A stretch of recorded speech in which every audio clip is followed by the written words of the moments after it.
జరుపుకుంటున్నాము. పార్వతీ పరమేశ్వర కళ్యాణం అంటే ఇది జగత్ కళ్యాణం. ఆయన కొరకు చేసుకుంటున్నటువంటి కళ్యాణం కాదు.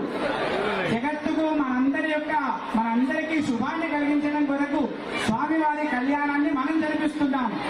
అటువంటి భాగ్యాన్ని మనకు స్వామివారి ప్రసాదించారు కాబట్టి మనందరికీ కూడా శుభాలు కలగడం కొరకు ఇటువంటి దివ్య కళ్యాణ మహోత్సవాన్ని మనం ఇక్కడ జరుపుకుంటున్నాము. పార్వతీ పరమేశ్వరుని యొక్క వివాహము ఏ క్షేత్రంలోనైనా మహాశివరాత్రి నాడు కళ్యాణోత్సవం జరుపుకుంటారు. కానీ దక్షిణ కాశీగా ప్రసిద్ధి చెందినటువంటి రాజరాజేశ్వర స్వామి వారి యొక్క క్షేత్రంలో అందుకు ప్రత్యేకమైనటువంటి వైవిధ్యంతో కూడుకున్నటువంటి కామదహనం తర్వాత 5వ రోజు స్వామి వారి యొక్క కళ్యాణం జరుపుకుంటున్నాము. కామదహనము మనకి మన్మథ దహనం అంటారు. ఎందుకు మన్మథ దహనం గావించిన తర్వాత ఈ కళ్యాణం జరుపుకుంటున్నాము అంటే స్వామివారికి అమ్మవారికి ఇద్దరికి కూడా కళ్యాణం జరిగితే తప్ప తారకాసురుడి ద్వారా అనేక బాధలు పడుతున్నటువంటి ప్రజలందరినీ కూడా ఆ బాధల నుంచి విముక్తి చేయాలని చెప్పి దేవతలందరూ కూడా పరమేశ్వరుడు తపస్సులో ఉంటే ఆయన తపోభంగానికి మన్మధుల దగ్గరికి వెళ్లి ఓయి మన్మధ నీ కొరకే ఎదురు చూస్తున్నావు అని చెప్పాడు. అంతవరకు ఇంద్రుడికి మన్మధుడు అంటే ఎవరో తెలియదు వాస్తవంగా. అంటే గొప్పనైనటువంటి రాజులు అధికారుల లక్షణం ఎలా ఉంటుందంటే ఆ పనికి అతను అర్హత ఉంటే ఆ పని కొరకు మాత్రమే వాడుకుంటారు. పాపం మన్మధుడిని వాడుకున్నాడు ఇంద్రుడు. అదివరలంగా ఇంద్రుడికి మన్మధుడు అంటే ఎవరు తెలియదు. ఓయి మన్మధ నువ్వు వస్తే తప్ప శివ కళ్యాణం జరిగేటట్లేదు కనుక నువ్వు యొక్క మన్మథ బాలాలను స్వామివారి పైన ప్రసరిస్తే ఆయన యొక్క తపస్సు భంగం అవుతుంది. అప్పుడు అమ్మవారి పైన ఆయన యొక్క చూపు పడుతుంది. అప్పుడు ఆ ఇద్దరి మధ్యలో ప్రణయం అంకురించి శివ కళ్యాణం జరుగుతుందని చెప్పగానే పాపం మన్మధుడు మరి ఇంద్రుడు అంటే రాజా ఆయన చెప్పినటువంటి ఆదేశం తప్పకుండా పాటించారు కాబట్టి తన శరీరం పోయినా పర్వాలేదు అని చెప్పి తన యొక్క బాణాలను స్వామివారి పైన ప్రసరింపజేస్తే ఆయన యొక్క 3వ కన్ను తెరుచుకోగానే భస్మమైపోతాడు మన్మధుడు.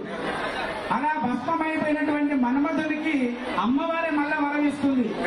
అప్పుడు రతీదేవి వెళ్లి అమ్మవారిని ప్రార్థిస్తే మరి దేవకార్యార్థమై మన్మధుడిని ప్రేరేపించారు. మరి నా సంగతి ఏమిటి అని చెప్పి అమ్మవారిని వేడుకుందట మన్మధుని యొక్క భార్య రతీదేవి. అప్పుడు అమ్మవారు వరమిచ్చింది. ఇంతవరకు మన్మధుడు భస్మం అయినప్పటికీ కూడా మన్మధుడు నీకు మాత్రమే కనిపిస్తాడు. ఈ లోకంలో ఉండే ప్రజలందరూ కూడా ఎవరికి కూడా మన్మధుడు కనిపించడు. మన్మధుడు అంటే ఎవరో కాదండి, మనలో ఉండేటువంటి కోరిక. ఆ కోరిక అనేటువంటి మనకు వ్యక్తి రూపంలో కనబడదు. చూడండి, ఇది అమ్మవారు ఇచ్చినటువంటి వరం. కేవలం రతీదేవికి మాత్రమే మళ్ళీ మన్మధుడు కనిపిస్తాడు. అలా మన్మథ దహనం తర్వాత స్వామివారి యొక్క కళ్యాణ మండపంలో నిన్నటి రోజున మనం ఆరంభం చేసుకొని భగవత్ పుణ్యాహవాచనాన్ని ఆరంభం చేసుకున్నాము. స్వామివారికి ప్రతినిత్యం మహాన్యాసపూర్వక ఏకాదశి రుద్రవారాభిషేకం 5 రోజుల పాటు చేసుకుంటున్నాము. దేవీ పూజతో సమస్త దేవతాహ్వాన పూజ నిన్న సాయంకాల వేళ కళ్యాణ మండపంలో గావించుకొని ఈ రోజు ఎదుర్కొనే కార్యక్రమం చేసుకొని ఇక్కడికి వచ్చాము. ఎప్పుడైతే మన్మథ దహనం తర్వాత మన్మధుడు వేసిన బాణాల వల్ల ఆయన యొక్క తపస్సు భంగం అయిపోయిందో వెంటనే అమ్మవారు వంక చూశాడట. అమ్మవారు వంక చూడగానే ఎప్పుడూ చూడనటువంటి మెరిసిపోతుంది అమ్మవారు. అదేమిటి అంటే దీనికి పూర్వగాథలో మనకి దక్షయజ్ఞ సమయం లోపట దక్షుడు నిరీశ్వర యాగం చేసినటువంటి సందర్భంలో అమ్మవారి పేరు సతీదేవి. ఆ సతీదేవిని ఆహ్వానించకుండా నిరీశ్వర యాగం తలపెట్టాడు దక్షుడు. అటువంటి దక్షుడు ఎవరో కాదు, సతీదేవి యొక్క తండ్రి. తల్లిగారింటికి పిలిస్తే చెప్పకపోవడం ఏమిటి, నేను తప్పకుండా వెళ్తా అని చెప్పి అమ్మవారు వెళితే అమ్మవారిని అవమానపరచడం వల్ల ఆ నిరీశ్వర యాగం చేయడం వల్ల ఆ అమ్మవారు ఆ యజ్ఞవాటికలో పడి తనువు చాలిస్తుంది సతీదేవి. అలా తనువు చాలించిన తర్వాత పరమేశ్వరుడు ఆగ్రహోదగ్నుడై ఆ దక్షిణ యొక్క శిరస్సును ఖండివేశాడు. ఈ విషయం అంతా మనందరికీ తెలుసు.